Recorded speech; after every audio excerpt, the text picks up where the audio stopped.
Hi, I'm Chef John Brantley, and today we'll be making pan-seared salmon with white beans and spinach. What I've done here is I have a heavy-bodied saucepan, and we've got the pan nice and hot. We've added some olive oil to that. We've got a nice heat going on that. I then put my piece of salmon in there and at the high temperature and let it start to sear. 2 minutes on one side, let it cook away from the pan. You're going to get a beautiful sear. You can see I've already turned this one over. It has a really nice crust on it. The salmon's now going to cook for another 2 or 3 minutes on the other side. We're going to add a little bit of fresh garlic into the oil. And we're going to want that to get nice and brown. And we're going to add in some white beans to this.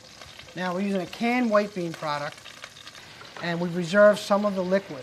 That's going to make your sauce nice and thick, similar to like a butter would do, but a little bit more healthy. We're also going to add some fresh baby spinach.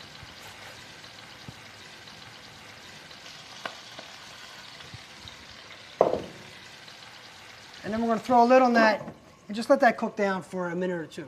And this dish has a real simple presentation. We're going to take it and we're going to make a nice little bed on our plate. And we'll get a little bit of this liquid for the sauce. And just simply put your salmon right over top of that.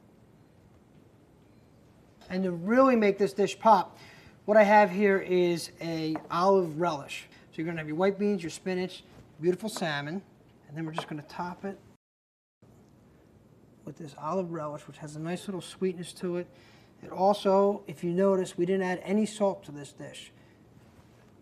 The olives have a nice salt property, which are going to make that dish really taste great. It's going to bring everything together. It's really going to pop. You're going to enjoy this dish at home, have a lot of fun with it. So enjoy some seafood.